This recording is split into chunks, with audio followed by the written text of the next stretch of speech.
Hello students, welcome to my channel practice सही होगा maths. आज हम इस वीडियो में क्लास 10 चैप्टर 4 क्वाड्रेटिक इक्वेशंस के प्रीवियस ईयर्स के स्टडी क्वेश्चंस करेंगे 2023 से लेके 2026 तक। तो स्टार्ट करते हैं फर्स्ट केस स्टडी से। Two schools P and Q decided to award prizes to their students for two games of hockey, rupees X per student, and cricket, rupees Y per student. School P decided to award a total of rupees 9,500 for the two games to 5 and 4 students respectively, while School Q decided to award rupees 7,370 for the two games to 4 and 3 students respectively. So based on this information, answer the following question. तो first part है हमारा represent the following information, in fact the above information algebraically in terms of x and y. तो हमें ये जो information हमें given है इसे x और y के terms में हमें algebraically represent करनी है। तो सबसे पहले यहाँ पे हम लिखते हैं कि amount money जो है per student हॉकी के लिए है हमारी यहाँ पे रुपीज़ x और क्रिकेट के लिए रुपीज़ y। तो 5 स्टूडेंट्स के लिए कितनी हो जाएगी 5x और 4 स्टूडेंट्स कितने के लिए कितनी हो जाएगी 4y। सो 5x प्लस 4y हो जाएगी हमारी 9,500। सिमिलरली स्कूल Q के लिए हमारे पास 4 स्टूडेंट्स हैं हॉकी के लिए और 3 स्टूडेंट्स हैं हमारी क्रिकेट के लिए। तो 4x प्लस 3y हो जाएगा 7,370। तो इस इक्वेशन को हम लिख लेते हैं।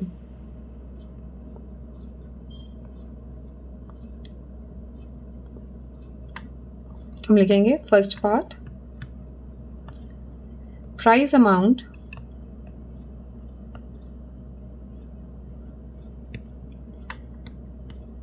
per student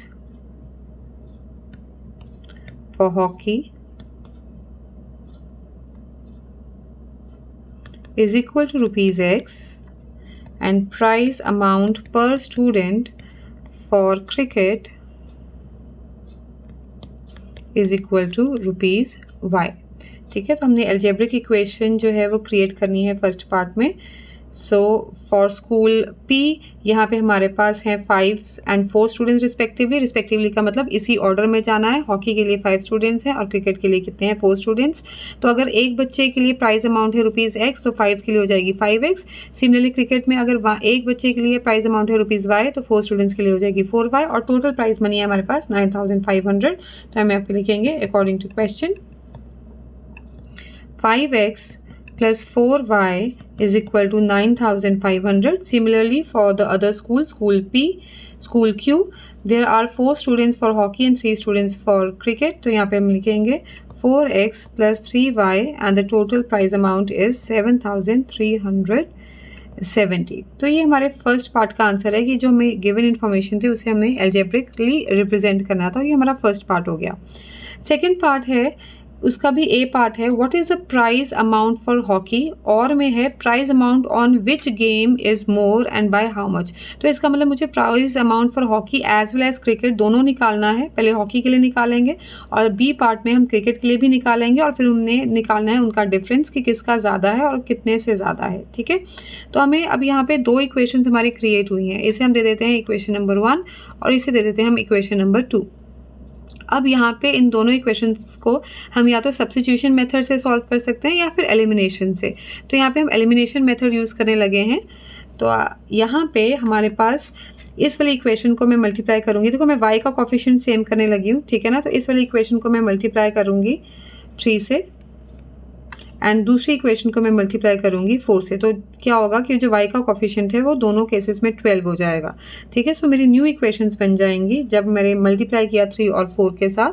तो मुझे न्यू इक्वेशंस मिल जाएंगी यहाँ पे 3 5 15x, 3 4 12y और जब 9,500 को हम 3 से मल्टीप्लाई करेंगे तो मुझे मिल जाएगा 28,500। ठीक है, इसे मैं दे देती हूँ इक्वेशन नंबर 3। ऐसे ही इक्वेशन नंबर 2 को 4 से मल्टीप्लाई करते हैं। सो 4 4 16x, 4 3 12y एंड इसे जब हम 4 से मल्टीप्लाई करेंगे तो मुझे मिल जाएगा 29,480। ठीक है, तो इसे दे देते हैं equation number 4।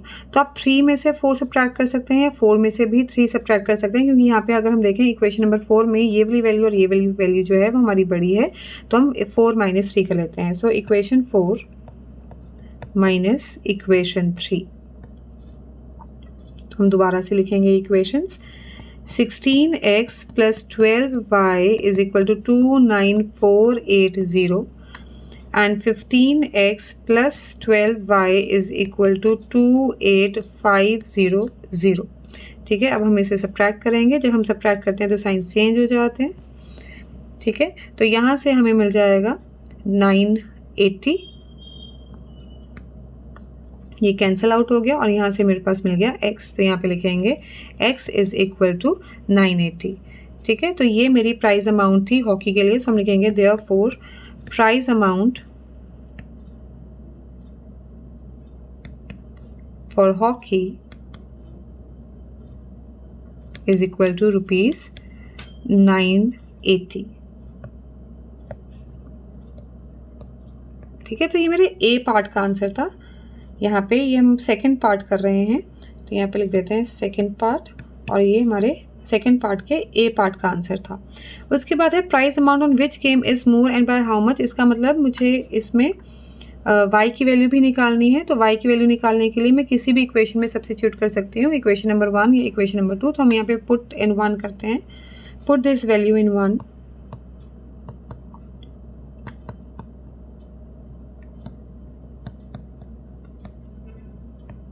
We get, so यहाँ पे हमारी इक्वेशन थी 5x plus 4y is equal to 9500। तो 5x मीन्स x की वैल्यू है हमारी 980 plus 4y is equal to 9500। ठीक है, तो यहाँ पे जब हम 5 को 980 से मल्टीप्लाई करेंगे तो मुझे मिल जाएगा 4900 plus 4y is equal to 9500। तो ये 4900 को उधर ट्रांसपोज कर देंगे, 4y is equal to 9500 minus 4900 हो जाएगा। ठीक है, तो जब हम ये सब्ट्रैक्ट करेंगे तो मेरे पास आ जाएगा 4600, और ये 4 इसके साथ मल्टीप्लाई है तो उधर जाके आज क्या हो जाएगा, डिवाइड हो जाएगा। तो y is equal to 4600 divided by 4। तो जब हम 4600 को 4 से डिवाइड करेंगे तो मेरे पास आ जाएगा 1150। ठीक है, तो ये मेरी जो है प्राइस अमाउंट है क्रिकेट के लिए, तो हम यहाँ पे लिख लेंगे therefore price amount for cricket is equal to ₹1150। ठीक है, अब उन्होंने पूछा है कि किसकी ज़्यादा है एंड बाय हाउ मच। देखो प्राइस अमाउंट क्रिकेट की है 1150 और हॉकी की थी 980, तो ऑब्वियसली प्राइस अमाउंट जो है क्रिकेट की ज़्यादा है। बाय हाउ मच निकालना है तो हमें डिफरेंस निकालना पड़ेगा। So difference is equal to ₹1150 minus ₹980, तो ये मेरे पास आ जाएगा ₹170। तो हम यहाँ पे लिखेंगे therefore price amount for cricket is ₹170 more than hockey. ठीक है, तो ये मेरे बी पार्ट का आंसर था। तो यहाँ से हमारा बी पार्ट स्टार्ट हुआ था, तो यहाँ पे लिख देते हैं बी पार्ट। ठीक है, तो थर्ड पार्ट पे चलते हैं। What will be the total prize amount if there are 2 students each from 2 games. तो वो बोल रहे हैं कि जैसे हमने हॉकी में भी 2 और बच्चे हों और क्रिकेट में भी 2 और बच्चे हों, तो टोटल प्राइज अमाउंट कितनी होगी। तो यहाँ पे थर्ड पार्ट करते हैं। Total prize amount for 2 students each from 2 games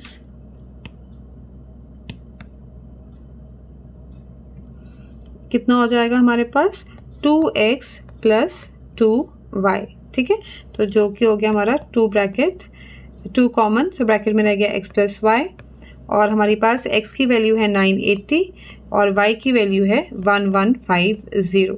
ठीक है, तो इसे हमारे सॉल्व करके आ जाएगा 2130 एंड हमारे पास टोटल प्राइस अमाउंट आ जाएगा ₹4260। तो ये हमारे थर्ड पार्ट का आंसर था। ठीक है, तो ये हमारी फर्स्ट केस स्टडी थी। अब हम स्टार्ट करते हैं हमारी second case study.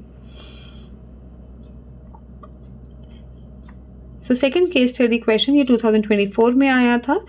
A rectangular floor area can be completely tiled with 200 square tiles. If the side length of each tile is increased by 1 unit, it would take only 128 tiles to cover the floor. So based on this information, we have to answer these questions. Assuming the original length of each side of a tile be x units, make a quadratic equation from the above information. तो वो बोल रहे हैं कि सबसे पहले जो square tile है उसकी हमने लेंथ ले लेनी है x, ठीक है ना. ओरिजिनल जो साइड है, ओरिजिनल जो लेंथ है वो x लेंगे. तो अगर हमने जो रेक्टेंगुलर फ्लोर है उसे हमें कवर करना है, वो 200 स्क्वायर टाइल से करना है, तो उसका जो एरिया है वो कितना होगा, पहले हम वो निकालेंगे. और अगर हमने स्क्वायर टाइल की जो साइड है उसको 1 यूनिट से इंक्रीज़ कर दिया तो हमारे पास सिर्फ 128 टाइल्स लगेंगी उस फ्लोर को कवर करने के लिए. तो हम दोबारा से एरिया निकालेंगे जब हमारी साइड इंक्रीज़ हो जाएगी, ठीक है. तो हम फर्स्ट पार्ट में इसकी इक्वेशन क्रिएट करते हैं, क्योंकि एरिया तो दोनों ही केसेस में क्या होगा, सेम होगा ना. चाहे वो 200 स्क्वायर टाइल्स लग रही हैं पर रेक्टेंगुलर फ्लोर एरिया तो क्या है, सेम ही रहेगा. चाहे फिर वो 200 स्क्वायर टाइल्स लगें चाहे 128 स्क्वायर टाइल्स लगें, ठीक है. तो यहाँ पे करते हैं फर्स्ट पार्ट. तो यहाँ पे हमें लिखा है let the original length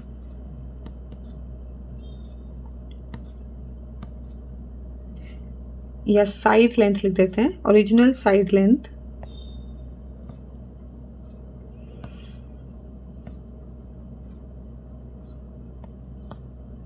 of each tile is equal to x units, ठीक है. तो अगर एक टाइल की साइड है x यूनिट्स तो एरिया कितना हो जाएगा. So therefore area of each tile is equal to, हमारा स्क्वायर का एरिया होता है साइड इंटू साइड, तो x इंटू एक्स, तो ये आ जाएगा मेरे पास x स्क्वायर यूनिट्स, ठीक है. तो अब उन्होंने बोला है कि अगर साइड जो है वो x है तो हमारे पास 200 स्क्वायर टाइल्स लगती हैं रेक्टेंगुलर फ्लोर को कवर करने के लिए. तो हम निकालेंगे area of rectangular floor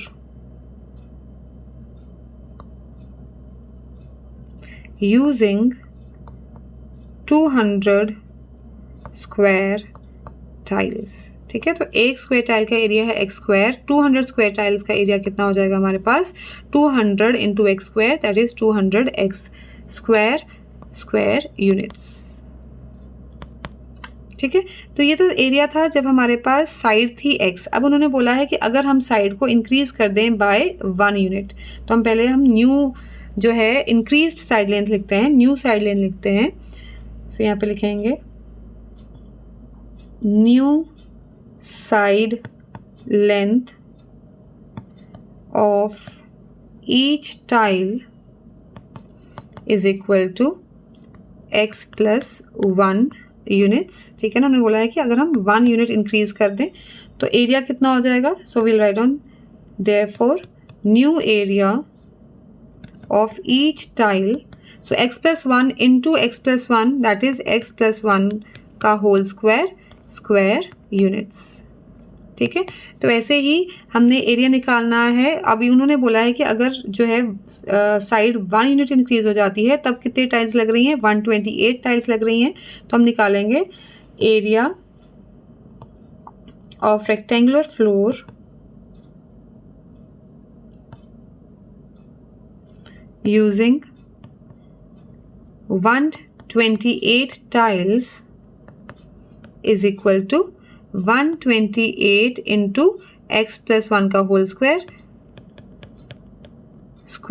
units, ठीक है.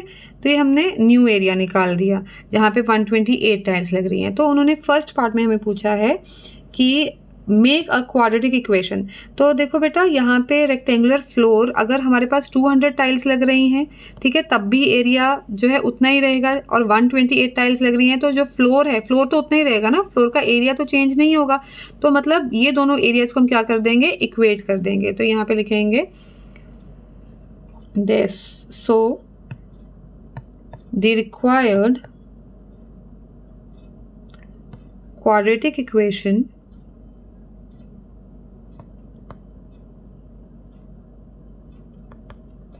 is 200x² is equal to 128x + 1 का होल स्क्वायर। और ये मेरे फर्स्ट पार्ट का आंसर है। ठीक है। Second part, right the corresponding quadratic equation in the standard form. अब इसी इक्वेशन को, जो हमने इक्वेशन फॉर्म की है, इसे सिंप्लीफाई करना है और स्टैंडर्ड फॉर्म में लिखना है। हमारी स्टैंडर्ड फॉर्म क्या होती है? स्टैंडर्ड फॉर्म होती है ax² + bx + c is equal to 0। ये स्टैंडर्ड फॉर्म है, तो इसे हमें सिंप्लीफाई करके स्टैंडर्ड फॉर्म में लिखना है। तो सिंप्लीफाई करते हैं, ये हमारा सेकेंड पार्ट है। So 200x² as it is equal to 128 और x + 1 होल स्क्वायर को हम एक्सपैंड करेंगे a + b होल स्क्वायर लगा के। सो a² + b² + 2ab। ठीक है। और नेक्स्ट स्टेप में हम ब्रैकेट्स ओपन करेंगे, तो 128x² + 128 एंड 128 इंटू 2 होता है 256। सो ये आ गया 256x। ठीक है। अब हम ये सारे जो टर्म्स हैं हमारी राइट साइड पे, वो लेफ्ट साइड पे ट्रांसपोज करेंगे। So 200x² - 128x² - 128 - 256x is equal to 0। So 200 - 128 होता है 72x², तो ये आ गया 72x² और x वाली टर्म मैं पहले लिखूंगी। सो -256x - 128 इज इक्वल टू 0। तो ये हमारी सिंप्लीफाइड फॉर्म हो गई और ये हमने स्टैंडर्ड फॉर्म जो होती है ax² + bx + c की फॉर्म में लिख दिया है। बट अगर हम यहाँ पे देखें, वैसे तो ये हमारा आंसर आ गया, पर यहाँ पे अगर हम देखें तो यहाँ पे जो तीनों ही टर्म्स हैं, यहाँ पे इसका जो कॉमन फैक्टर है वो 8 है। तो हम इसे फर्दर सिंप्लीफाई कर सकते हैं और हम थ्रू आउट क्या है, दोनों तरफ 8 के साथ डिवाइड कर सकते हैं। सो हम यहाँ पे लिख सकते हैं dividing both sides by 8 we get। ठीक है। तो जब हम यहाँ पे पूरी इक्वेशन को 8 के साथ डिवाइड करेंगे तो हमें मिल जाएगा 9x² - 32x - 16 is equal to 0। तो हमें ये इक्वेशन मिल जाएगी, क्योंकि 0 को 8 से डिवाइड किया तो ये 0 ही होता है। तो ये हमारी सिंप्लीफाइड फॉर्म है। ठीक है। तो ये हमारा सेकेंड पार्ट था। आगे चलते हैं, third part, find the value of x, the length of side of a tile by factorization. और पार्ट में है solve the quadratic equation for x using quadratic formula. तो एक बारी हमने x की वैल्यू निकालनी है फैक्टराइजेशन से, स्प्लिटिंग द मिडल टर्म से, और दूसरी बारी हमने x की वैल्यू निकालनी है क्वाड्रेटिक फॉर्मूला से। तो दोनों में चॉइस है, चाहे आप ये वाला मेथड यूज करो चाहे क्वाड्रेटिक फॉर्मूला यूज करो। सो थर्ड पार्ट करते हैं।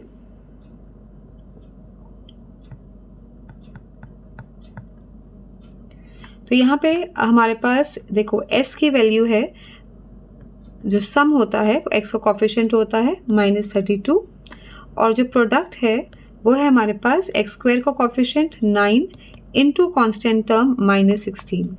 ठीक है। तो ये हमारे पास प्रोडक्ट है। ठीक है।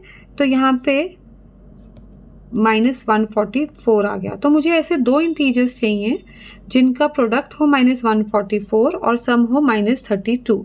तो ये हम देखेंगे कि हमारे पास कौन से दो ऐसे नंबर्स आते हैं। तो हमारे पास यहाँ पे ऐसे दो नंबर्स, जो दो इंटीजर्स हैं, वो होंगे -36 एंड +4, क्योंकि -36 और +4 का सम होगा -32 और उन दोनों का जो प्रोडक्ट है वो होगा -144। तो यहाँ पे हम स्प्लिटिंग द मिडल टर्म कर रहे हैं, तो हमें मिल जाएगा 9x² - 36x + 4x - 16 is equal to 0।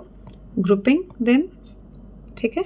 तो यहाँ से फर्स्ट ग्रुप से 9x कॉमन आ गया, x - 4, और दूसरे ग्रुप से मेरे पास 4 कॉमन आ गया, x - 4 इज इक्वल टू 0। तो x - 4 एंड 9x + 4 मेरे फैक्टर्स बन गए हैं। दैट मीन्स इधर x - 4 इज इक्वल टू 0 और 9x + 4 इज इक्वल टू 0। ठीक है। तो यहाँ से x की वैल्यू आ गई मेरे पास 4 और यहाँ से x की वैल्यू आ जाएगी मेरे पास -4/9। अब जो -4/9 है वो रिजेक्ट हो जाएगी। क्यों रिजेक्ट हो जाएगी? क्योंकि साइड जो है वो नेगेटिव नहीं हो सकती। ठीक है। Because side can not be negative.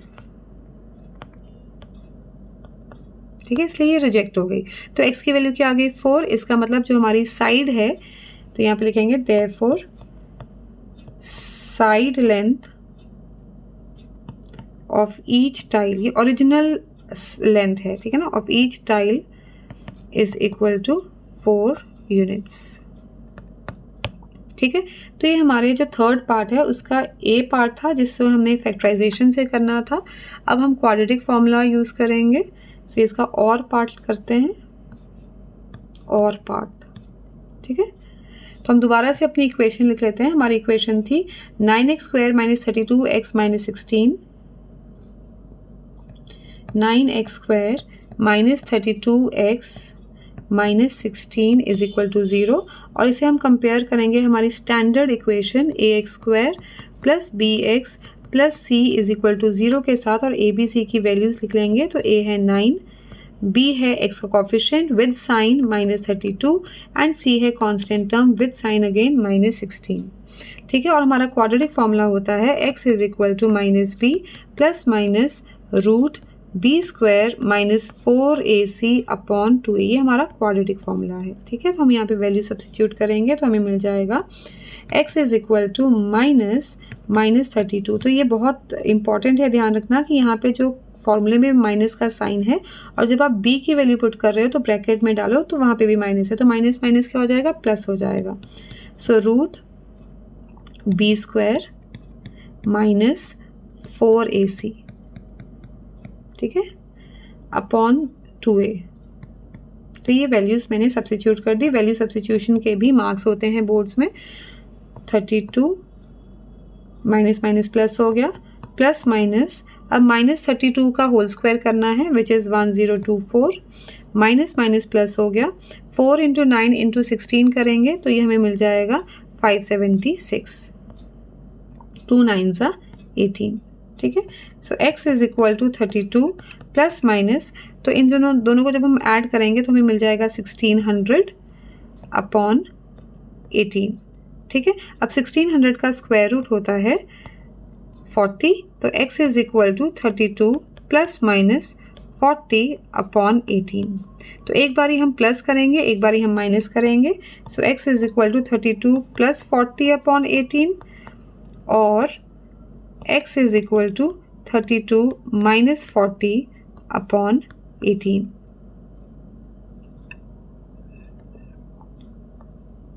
ठीक है, तो यहाँ पे x की वैल्यू आ जाएगी मेरे पास 32 प्लस 40 होता है 72 अपॉन 18, और x इज इक्वल टू यहाँ पे 32 माइनस 40 है तो ये आ जाएगा मेरे पास माइनस 8 अपॉन 18।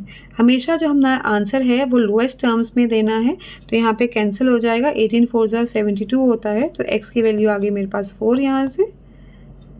ठीक है, और जब हम इसको कैंसिल आउट करेंगे तो x की वैल्यू आ जाएगी माइनस 4/9। और हमने a पार्ट में देखा है कि ये जो वैल्यू है वो तो रिजेक्ट हो जाती है क्योंकि जो साइड है वो क्या है, नेगेटिव नहीं हो सकती, तो ये रिजेक्ट हो गई। तो हमारी x की वैल्यू क्या आ गई 4। तो यहाँ पे भी दोबारा से लिख सकते हैं therefore side length of each tile is equal to 4 units. ठीक है, तो ये हमारे बी पार्ट का आंसर था। इसी के साथ हमारी जो केस स्टडी 2 है वो भी क्या हो जाती है, फिनिश हो जाती है। अब हम स्टार्ट करते हैं हमारा नेक्स्ट केस स्टडी क्वेश्चन। ये केस स्टडी क्वेश्चन 2025 में आया था, तो रीड आउट करते हैं। A garden designer is planning a rectangular lawn surrounded by a uniform walkway. तो आप ये देख सकते हैं कि ये रेक्टेंगुलर लॉन है, ठीक है ना, ये लॉन है और इसके साइड पे ये वॉकवे बना हुआ है। ठीक है ना, ये लॉन है ग्रीन वाला और ये वॉकवे बना हुआ है। तो ये इसको हमें मैथमेटिकली जो फिगर है उस पे बनाया है। The total area of the lawn and the walkway is 360 square metres. The dimensions of the lawn are 12 meters by 10 meters and the width of the walkway is same on all the sides. तो यहाँ पे आप देख सकते हैं कि ये जो है ये मेरा लॉन है जिसके डायमेंशंस हैं 12 by 10 और ये width है, ये वॉकवे है। ठीक है, ये क्या है, ये वॉकवे है। ठीक है, इसकी जो width है वो हमने मान ली है x क्योंकि उन्होंने बोला है कि it is same through out, तो यहाँ से भी x है और यहाँ से भी x है। ठीक है, based on this information answer the following question. Formulate the quadratic equation representing the total area of the lawn and the walkway taking the width of the walkway as x metres. तो जो width है walkway की x metres है और हमें quadratic equation बनानी है जो रिप्रेजेंट करेगी total area of the lawn as well as the walkway. Means lawn और वॉकवे दोनों का हमने एरिया को रिप्रेजेंट करना है इन क्वाड्रेटिक इक्वेशन। तो ये स्टार्ट करते हैं फर्स्ट पार्ट। तो सबसे पहले लिखेंगे let the width of the walkway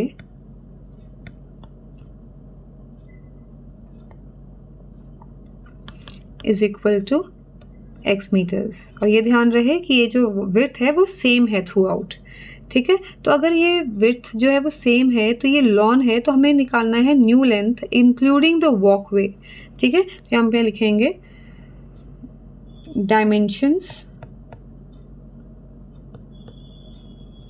including the walkway, ठीक है। तो अब टोटल लेंथ कितनी हो जाएगी? So total length is equal to, तो देखो यहाँ पे जो लॉन है उसकी लेंथ है 12, ठीक है। उसके बाद यहाँ पे x इंक्रीज हो रहा है और इस तरफ भी x जो है वो विड्थ जो है वो इंक्रीज हो रही है, तो दोनों तरफ x इंक्रीज हो रही है। तो 12 में हम 2 बारी x को ऐड करेंगे, दैट इज 12 प्लस x, तो ये मेरे पास आ जाएगा 12 प्लस 2x, ठीक है। ऐसे ही टोटल ब्रेड्थ लिखेंगे। So total breadth is equal to, अब जो हमारी विड्थ है, जो ब्रेड्थ है लॉन की वो है 10 मीटर्स, तो यहाँ से भी x मीटर्स इंक्रीज हो रहा है और यहाँ से भी x मीटर्स इंक्रीज हो रहा है। तो 10 में x जो है वो 2 बारी ऐड हो रहा है, तभी हमें जो है ये वाली जो है ब्रेड्थ मिल रही है। तो हम लिखेंगे 10 प्लस 2x। तो हमने दोनों तरफ क्या है वॉकवे ऐड किया है। तो उन्होंने पूछा है कि टोटल एरिया क्या होगा, और हमें क्वेश्चन में यहाँ पे टोटल एरिया गिवन है 360 square metres. Total area of the lawn and the walkway 360, और हमें पता है कि ये रेक्टेंगुलर शेप है। रेक्टेंगुलर शेप में की जो एरिया होता है वो होता है लेंथ इंटू ब्रेड्थ। तो हम यहाँ पे लिखेंगे therefore total area is equal to length into breadth, और वो हमें गिवन है 360 स्क्वायर मीटर्स, ठीक है। तो यहाँ पे आ जाएगा हमारा 12 plus 2x into 10 plus 2x is equal to 360, ठीक है। इसे हम अब सिंप्लीफाई करेंगे और अपनी स्टैंडर्ड फॉर्म में लेकर आएंगे। तो आ जाएगा हमारे पास 12 into 10 120, 24x plus 2x into 10 is 20x and 2x into 2x is 4x square and 360 को हम इधर शिफ्ट कर देंगे तो ये आ जाएगा मेरे पास -360। वैसे वो हम नेक्स्ट स्टेप में शिफ्ट कर देते हैं, अभी हमने मल्टीप्लाई किया है, ठीक है। तो उसके बाद यहाँ पे 4x स्क्वायर को मैं सबसे पहले लिखूंगी, 24x प्लस 20x हो जाएगा मेरा 44x प्लस 120, और इस स्टेप में मैं 360 को इधर ट्रांसपोज कर रही हूँ तो वो -360 आ जाएगा इज इक्वल टू 0। तो ये बन गया 4x स्क्वायर प्लस 44x और 120 माइनस 360 होता है -240 इज इक्वल टू 0। ये मेरी क्वाड्रेटिक इक्वेशन बन गई है। बट हम तीनों टर्म्स में देखें तो यहाँ पे हमारे पास 4 कॉमन आ रहा है, तो हम थ्रू आउट जो है वो 4 से डिवाइड कर देंगे। तो यहाँ पे लिखेंगे dividing through out by 4, dividing both sides by 4 we get, तो जब हम 4 से डिवाइड करेंगे हमें मिल जाएगा x square plus 11x minus 60 is equal to 0। तो ये हमारी रिक्वायर्ड क्वाड्रेटिक इक्वेशन है। तो ये मेरा फर्स्ट पार्ट का आंसर था, ठीक है। सेकेंड पार्ट का ए पार्ट है solve the quadratic equation two find the width of the walkway x। तो हमें ए पार्ट में x की वैल्यू निकालनी है। तो ये हमारा सेकेंड पार्ट, x की वैल्यू निकालनी है। तो x की वैल्यू निकालने के लिए या तो हम फैक्टराइजेशन यूज़ करेंगे या क्वाड्रेटिक फार्मूला यूज़ कर सकते हैं। तो यहाँ पे हम फैक्टराइजेशन यूज़ कर रहे हैं। यहाँ पे हमें सम चाहिए 11 और प्रोडक्ट चाहिए -60। सो दो ऐसे इंटीजर्स जिनका सम 11 हो और प्रोडक्ट -60 हो वो तो बहुत ही ईजी है। 15 एंड -4 सम है 11, प्रोडक्ट है -60। तो यहाँ पे स्प्लिटिंग द मिडल टर्म कर रहे हैं।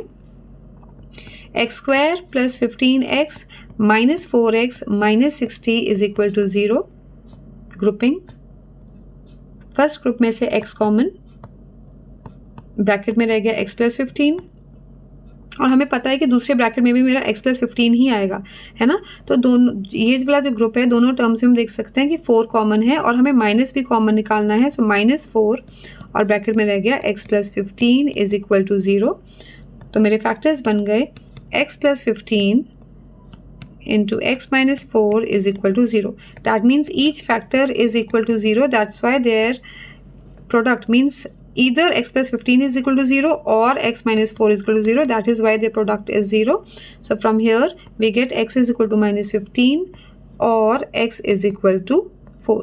और x क्या थी, जो x थी width थी वॉकवे की, तो वो नेगेटिव तो नहीं हो सकती. सो इसको हम क्या कर देंगे, रिजेक्ट कर देंगे. So it is rejected as width cannot be negative.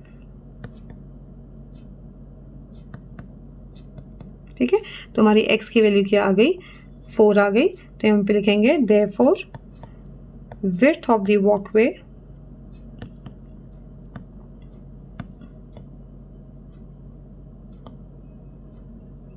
is equal to 4 meters. ठीक है, तो ये हमारा सेकेंड पार्ट था. सेकेंड पार्ट का ए पार्ट था. ठीक है, अब और है इसमें, इस क्वेश्चन में चॉइस है, इस पार्ट में चॉइस है. बी पार्ट है, if the cost of paving the walkway at the rate of ₹50 per square metres is ₹12,000. ठीक है, calculate the area of the walkway. तो हमने ये वॉकवे का एरिया निकालना है. उन्होंने बोला है कि उसकी जो टोटल कॉस्ट है, ठीक है ना, वॉकवे को पेव करने की जो टोटल कॉस्ट है वो 12,000 है और उसका जो रेट है पेव करने का, रेट ऑफ पेविंग क्या है, ₹50 per square metre. Means 1 metre square, मतलब छोटा सा अगर 1 मीटर स्क्वायर इतने पोर्शन को अगर हम पेव कर रहे हैं तो उसकी कॉस्ट है ₹50. ठीक है, तो और टोटल कॉस्ट है 12,000. तो एरिया कितना होगा, तो इसका फॉर्मूला होता है हमारे पास. तो ये हमारा बी पार्ट है, यहाँ पे हम ए पार्ट लिख देते हैं और हम और पार्ट कर रहे हैं. तो बी पार्ट में लिखेंगे, हमें यहाँ पे रेट ऑफ पेविंग दिया है.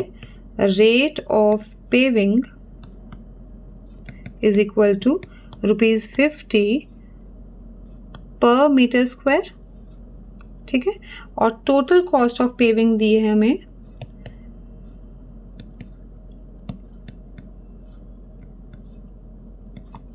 ₹12,000. ठीक है, तो हमें पता है कि यहाँ पे जो हम फॉर्मूला लगाने लगे हैं, area, total area, basically total area into rate is equal to total cost. ठीक है, तो ये फॉर्मूला होता है, इसमें हम वैल्यूज पुट कर देंगे. हमें एरिया निकालना है. So area is equal to total cost divided by rate. तो हमारे पास कॉस्ट है 12,000 और रेट है 50. तो 12,000 को 50 से डिवाइड करेंगे, 0 से 0 गया, 1200 डिवाइडेड बाय 5 आ जाएगा. तो ये हमारा आंसर आ जाएगा 240. तो ये मेरे पास एरिया आ गया. Area of the walkway, therefore यहाँ पे लिख देते हैं, is equal to 240 metre square. So therefore area of the walkway is equal to 240 metre square. ठीक है, तो ये मेरा बी पार्ट था. थर्ड पार्ट देखते हैं. Find the perimeter of the lawn. जो ये वाला लॉन है, ठीक है ना, ये हमारा लॉन है. ठीक है, तो इसका पेरीमीटर निकालना है. पेरीमीटर का फॉर्मूला हम सबको आता है, 2 इंटू लेंथ प्लस ब्रेथ. तो लेंथ हमें गिवन है 12 और ब्रेथ हमें गिवन है 10. तो हमने सिर्फ फॉर्मूले में सब्स्टिट्यूट करना है और आंसर निकालेंगे. So third part, perimeter of the rectangular lawn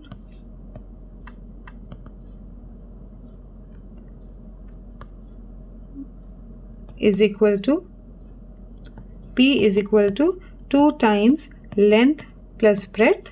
So P is equal to 2 times, हमारी लेंथ है 12 और ब्रेथ है 10.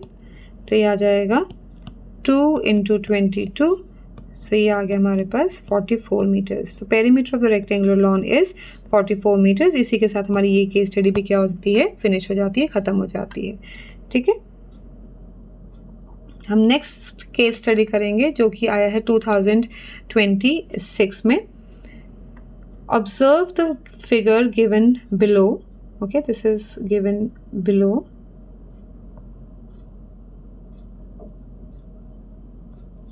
It shows 6 identical rectangular enclosures made by using fencing wire mesh. These enclosures are used to protect baby animals in a zoo. Dimensions of each enclosure is x feet by y feet. The total length of fencing required is 152 feet and area of each enclosure is 80 square feet. ठीक है, तो आप ये देख सकते हैं कि ये जो है फेंसिंग वायर मेश जो है ये यूज़ हो रही है बेबी एनिमल्स को प्रोटेक्ट करने के लिए ज़ू में। यहाँ पे आप पिक्चर में देख सकते हैं। और जो हर इंक्लोजर है, देखिए हर इंक्लोजर है उसकी डायमेंशंस है x बाय y। और जो टोटल ये जो सारी वायर है ये इसकी टोटल लेंथ हमें गिवन है 152 फीट। और हर इंक्लोजर का एरिया मीन्स ये एक इंक्लोजर है, ठीक है, इसका जो एरिया है वो कितना गिवन है 80 स्क्वायर फीट्स। तो बेस्ड ऑन दिस इंफॉर्मेशन हमें ये आंसर्स करने हैं फॉलोइंग क्वेश्चंस। फर्स्ट पार्ट है write an expression for length of fencing required in terms of x and y. तो हमें टोटल कितनी फेंसिंग चाहिए एक्स और वाई के टर्म्स में, क्योंकि अदरवाइज तो हमें गिवन है 152 फीट। ठीक है, एक्स और वाई के टर्म्स में कितनी चाहिए वो हमें बताना है। तो सबसे पहले हम यहाँ पे देखते हैं कि यहाँ पे जो ये वाला एक इंक्लोजर की जो लेंथ है वो वाई है। ठीक है, तो यहाँ पे ये दूसरा इंक्लोजर हो गया तो ये भी वाई हो गई। ठीक है, और ये थर्ड हो गया, यहाँ पे भी वाई हो गई। ठीक है, तो ये एक पूरी जो वर्टिकल लाइन है वो हो गई हमारे पास y plus y plus y, तो ये हो गई हमारे पास 3y। ठीक है, ये एक वर्टिकल लाइन है, ये सेकंड वर्टिकल लाइन है और ये हमारी हो गई थर्ड वर्टिकल लाइन। ठीक है, तो ये थर्ड वर्टिकल हमारे पास 3 वर्टिकल फेंसिंग हो गई हैं। तो मतलब एक वर्टिकल फेंसिंग की जो लेंथ है वो 3y है, तो 3 वर्टिकल फेंसिंग की कितनी हो जाएगी 3 into 3y that is 9y। ठीक है, ये हो जाएगी हमारी 9y। ठीक है, अभी हम लिखेंगे इसे।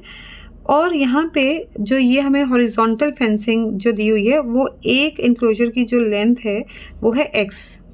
ठीक है, तो ये इसकी भी x होगी, तो ये पूरी टोटल एक हॉरिजॉन्टल फेंसिंग की जो लेंथ हो जाएगी वो कितनी हो जाएगी x प्लस x, वो कितनी हो जाएगी 2x। ऐसे ही हमारे पास कितनी हॉरिजॉन्टल फेंसेस हैं 1, ये 2, ये 3 और ये 4। तो हमारे पास 4 हॉरिजॉन्टल जो है फेंसेस हैं। तो यहाँ पे एक हॉरिजॉन्टल फेंस की लेंथ है 2x, तो 4 की कितनी हो जाएगी 4 into 2x is equal to 8x। ठीक है, और उन्होंने हमसे फर्स्ट पार्ट में क्या पूछा है कि लेंथ बतानी है, तो टोटल लेंथ कितनी हो गई हमारी 8x प्लस 9y और कितनी गिवन है 152। ठीक है, तो इसे हम अब लिख लेते हैं जो मैंने अभी आपको समझाया। तो ये मेरे फर्स्ट पार्ट का आंसर है। ठीक है, आई होप आपको समझ में आया होगा। तो यहाँ पे हम लिखते हैं first part, there are 2 columns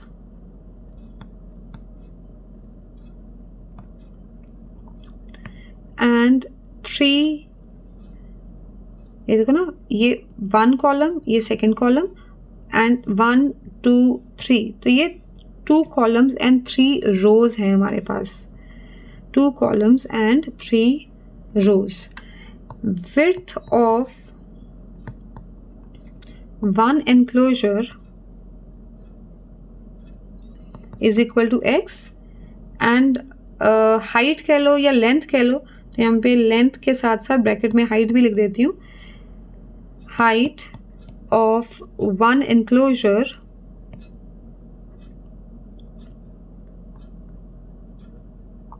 is equal to y।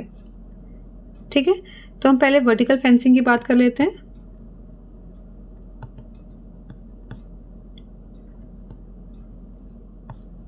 तो हमारे पास 3 वर्टिकल फेंसिंग है, मैंने अभी आपको बताया। ये 1 है, ये 2 है और ये 3 है। ठीक है, 3 वर्टिकल फेंसिंग है हमारे पास। तो यहाँ पे लिखेंगे 3 vertical fences each of height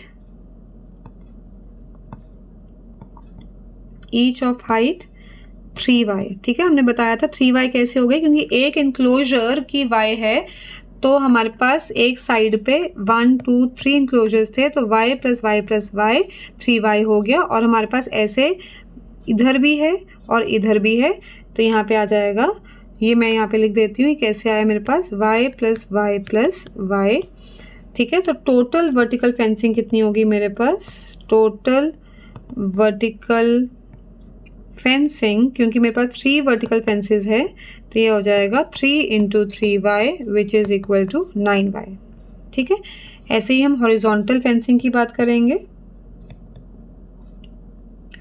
horizontal fencing,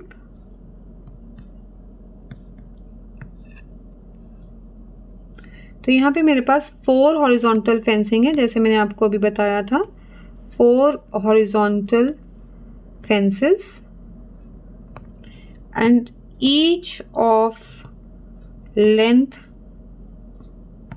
2x। तो दोबारा से एक बार देख लेते हैं, यहाँ पे ये देखो ना, ये एक है जिसकी लेंथ हो गई 2x, फिर ये सेकंड, ये थर्ड, और ये आ गई हमारी फोर्थ। ठीक है, तो यहाँ पे हम लिखेंगे टोटल हॉरिजॉन्टल फेंसिंग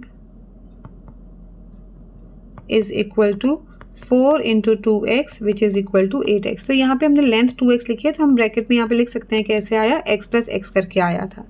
ठीक है, तो उन्होंने पूछा है कि टोटल लेंथ कितनी है, तो हम यहाँ पे लिखेंगे therefore total length of fencing required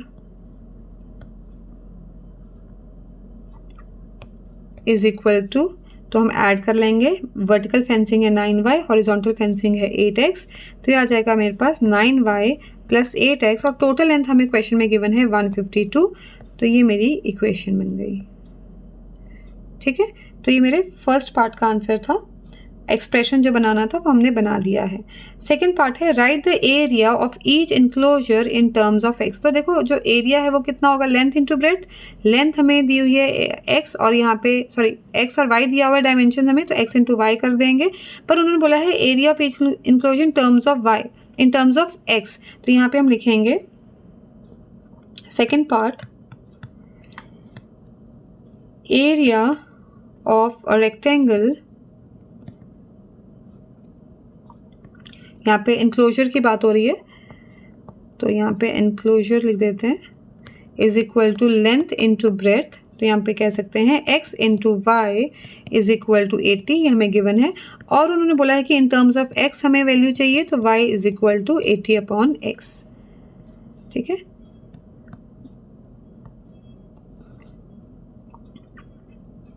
तो ये हमारा सेकेंड पार्ट था। Third part, write the above equation in quadratic equation form and thus find the dimensions of each enclosure using factorization method। तो अब हमने क्या करना है कि ये जो y की वैल्यू हमने निकाली है वो हम फर्स्ट पार्ट में सब्स्टिट्यूट करेंगे और एक क्वाड्रेटिक इक्वेशन फॉर्म करेंगे, और उसे फर्दर हमें सॉल्व करना है बाय फैक्टराइजेशन मेथड। तो यहाँ पे हम लिखते हैं थर्ड पार्ट,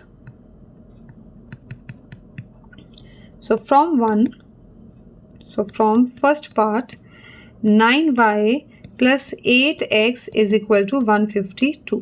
ठीक है, और सेकेंड पार्ट में हमने y की जो वैल्यू निकाली वो हम यहाँ पे पुट कर देंगे, so 9 into 80 upon x plus 8x is equal to 152। आप लिख भी सकते हैं फ्रॉम सेकेंड पार्ट, तो ये मुझे मिल जाएगा 720 upon x plus 8x is equal to 152। यहाँ पे हम एलसीएम ले लेंगे, ये अपॉन 1 हो गया, तो ये मुझे मिल गया x 720 plus 8x square is equal to 152, x उधर जाके ट्रांसपोज हो गया, so 720 plus 8x square is equal to 152x, और 152 को हम इधर शिफ्ट कर देंगे, so 8x square minus 152x plus 720 is equal to 0। ठीक है, तो अब हम यहाँ पे देखते हैं कि यहाँ पे तीनों ही टर्म्स में 8 कॉमन आ रहा है, तो हम डिवाइडिंग थ्रू आउट बाय 8 लिख देंगे, dividing both sides by 8 we get तो जब हम 8 से डिवाइड करेंगे तो हमें मिल जाएगा x square minus 19x plus 90 is equal to 0। और ये मेरी क्वाड्रेटिक इक्वेशन है स्टैंडर्ड फॉर्म में, ठीक है ना, ये मेरी क्वाड्रेटिक इक्वेशन है स्टैंडर्ड फॉर्म में। अब हमें इसे फैक्टराइज करना है by splitting the middle term और x की वैल्यू निकालनी है। तो यहाँ पे हम देखते हैं कि जो s है सम है वो होता है x का कोफिशिएंट दैट इज -19 और प्रोडक्ट है यहाँ पे 90। तो मुझे दो ऐसे इंटीजर्स चाहिए जिनका सम है -19 और प्रोडक्ट है 90। तो वो मेरे दोनों जो दो इंटीजर्स हैं वो है -10 एंड -9, क्योंकि इन दोनों को ऐड करेंगे तो -19 मिलेगा, प्रोडक्ट करेंगे तो हमें 90 मिलेगा। तो हम यहाँ पे लिखेंगे x square minus 10x minus 9x plus 90 is equal to 0। Grouping की हमने, उसके बाद x कॉमन, x माइनस 10 और दूसरे ग्रुप में देखो ब्रैकेट में क्या आएगा, x माइनस 10 आएगा। तो यहाँ पे माइनस है, यहाँ पे प्लस है, तो माइनस कॉमन निकालेंगे और 9 कॉमन आ जाएगा। x minus 10 is equal to 0। तो मेरे फैक्टर्स बन गए x minus 10 into x minus 9 is equal to 0। ठीक है, दैट मीन्स इधर x माइनस 10 इज 0 और x माइनस 9 इज 0। तो यहाँ से x की वैल्यू आ गई 10 और यहाँ से x की वैल्यू आ गई 9। ठीक है, तो यहाँ पे x की हमारे पास दो वैल्यूज आई हैं। क्वेश्चन देखते हैं दोबारा से। Find the dimensions of each enclosure. तो x की वैल्यू आई है तो हमें y की वैल्यू भी निकालनी है। तो x की दो वैल्यूज आई हैं हमारे पास, तो दोनों ही वैल्यूज कंसीडर करेंगे। सो केस 1, जब x की वैल्यू है 10, ठीक है, तो y की वैल्यू क्या हो जाएगी हमारे पास, y क्या था 80/x, तो ये 80/10 आ गया मेरे पास। तो ये आ गया y इज इक्वल टू 8। ठीक है, जब हमने x की वैल्यू ली है 10। केस 2, जब x है हमारा 9, तो y की वैल्यू आ जाएगी 80/9। ठीक है, तो हम यहाँ पे लिख सकते हैं therefore the possible dimensions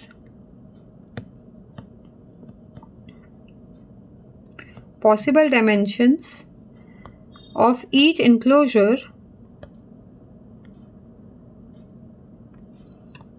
are, एक हो सकता है 10 feet by 8 feet और दूसरा हो सकता है 9 feet by 80/9 feet। ठीक है, पर देखो जू के डायमेंशंस हैं, है ना, जू के डायमेंशंस जो सॉरी इनक्लोजर के डायमेंशंस हैं ये, तो हम इसे एक्सपेक्ट करेंगे कि वो होल नंबर्स में ही हो। ठीक है, तो ये हमारा जो एक्सपेक्टेड डायमेंशन है वो क्या रहेगा, वो यही रहेगा। ठीक है, यहाँ पे ये 80/9 जो है वो फ्रैक्शंस में आ गया है, तो इससे हम कह सकते हैं कि ये हमारी क्या है, सूटेबल डायमेंशन है, क्योंकि ये होल नंबर्स में है, सूटेबल डायमेंशन।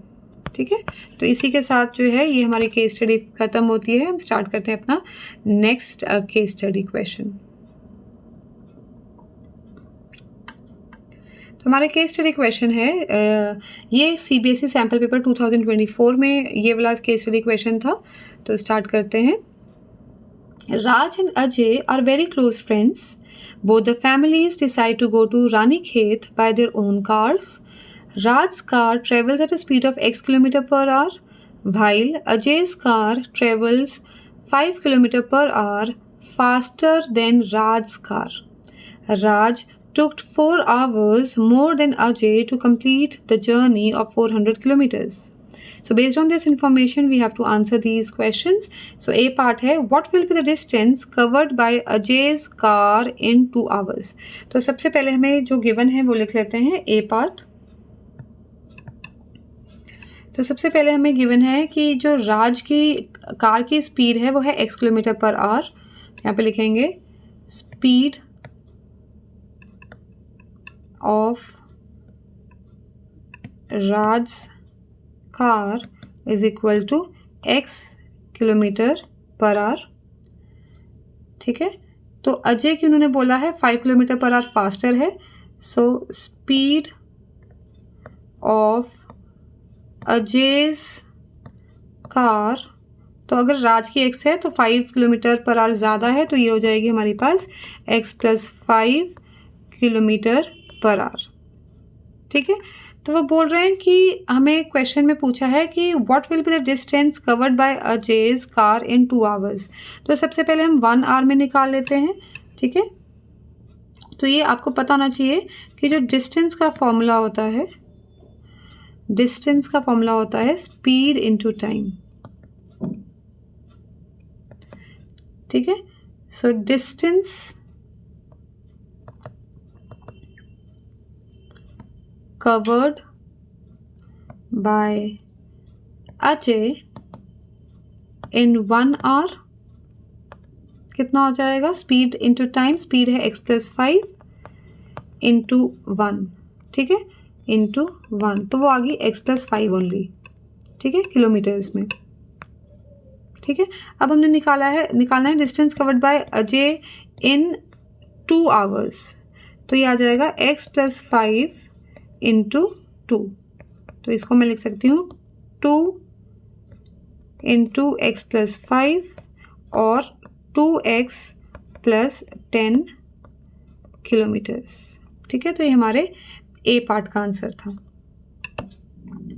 बी पार्ट है which quadratic equation describe the speed of Raj car. तो हमें क्वाड्रेटिक इक्वेशन पहले बनानी है, तो सबसे पहले हम लिखेंगे बी पार्ट में time is equal to distance upon speed, ठीक है। तो हम यहाँ पे time taken by Raj is equal to distance upon speed. तो यहाँ पे दोबारा से देख लेते हैं कि टोटल डिस्टेंस कितना है हमारा। टोटल डिस्टेंस है 400 किलोमीटर्स, ये हमें गिवन है, और राज की जो कार की स्पीड है वो है x, तो टाइम हो जाएगा हमारे पास 400 अपॉन x, ठीक है। ऐसे ही टाइम टेकन बाय अजय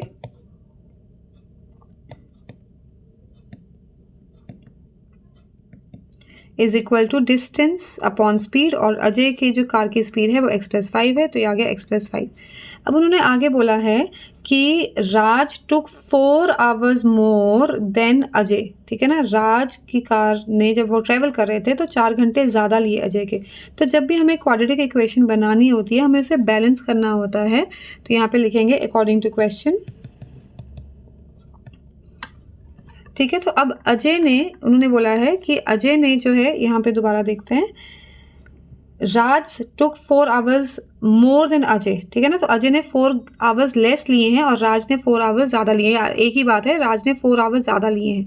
तो यहाँ पे राज ने 4 आवर्स ज़्यादा लिए हैं, तो हम क्वाड्रेटिक इक्वेशन अगर जब हमने बैलेंस करनी है तो ये ऑलरेडी 4 आवर्स ज़्यादा है, ठीक है ना, 400 अपॉन x, और यहाँ पे भी टाइम लिख लेते हैं 400 अपॉन x+5। ये इजी वे होता है बैलेंस करने का। तो ये भी टाइम है, ये भी टाइम है, पर ये जो है वो ऑलरेडी 4 आवर्स ज़्यादा है, तो हम यहाँ पे क्या करेंगे, यहाँ पे +4 कर देंगे, क्योंकि ये हम बैलेंसिंग द इक्वेशन कर रहे होते हैं।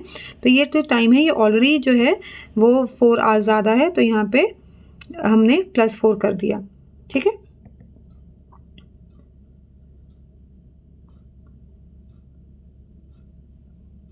तो हम क्या करेंगे, इसे आगे फर्दर सॉल्व करेंगे।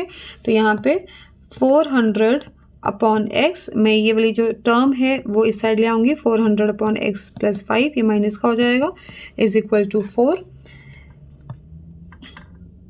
400 दोनों में कॉमन है, तो 400 कॉमन निकाल लेते हैं, सो रह जाएगा 1 upon x minus 1 upon x+5 is equal to 4, ठीक है। तो हम यहाँ पे देख सकते हैं, यहाँ पे 400 है और यहाँ पे 4 है, ये कैंसिल आउट हो रहा है, सो 4 1 और यहाँ पे आ गया मेरे पास 100, ठीक है। तो यहाँ पे लिखेंगे 100, यहाँ पे ब्रैकेट में लेंगे हम LCM, x इंटू x+5, तो x+5 इधर जाके मल्टीप्लाई हो गया, x+5 आ गया, और x इधर जाके मल्टीप्लाई हो गया, तो -x आ गया, और इधर आ गया मेरा 1। तो यहाँ पे x और x क्या हो गया, कैंसिल, मेरे पास बचा 5, and 5 into 100 is 500 upon x, और इंटू x+5 को हम ओपन कर देंगे, तो ये आ जाएगा x² + 5x is equal to 1।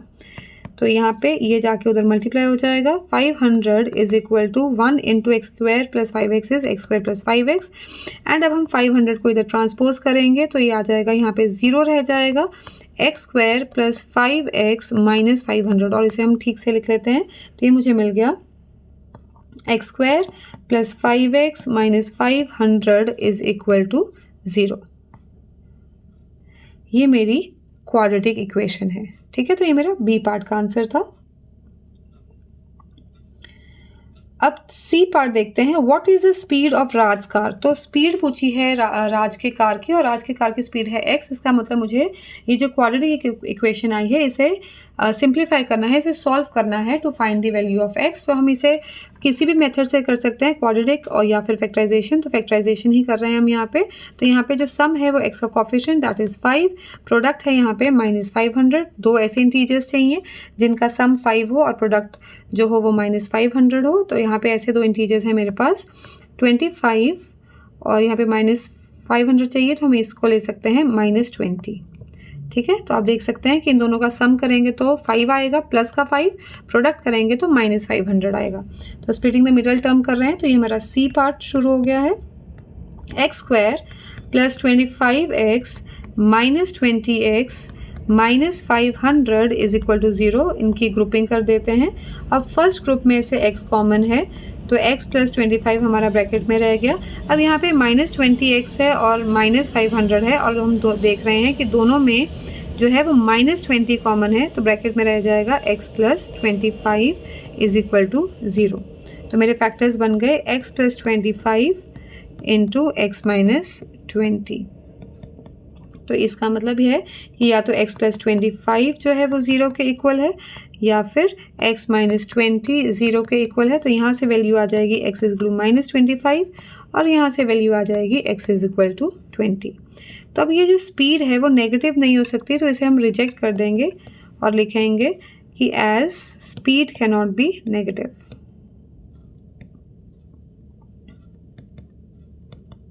तो इसका मतलब मेरी जो स्पीड है वो क्या है, 20 है। तो हम यहाँ पे लिखेंगे therefore speed of Raj car is 20 kilometres per hour. Units लिखना बहुत इंपॉर्टेंट है, यूनिट्स नहीं लिखते हैं तो हाफ मार्क जो है हमारे एग्जाम्स में कट जाता है।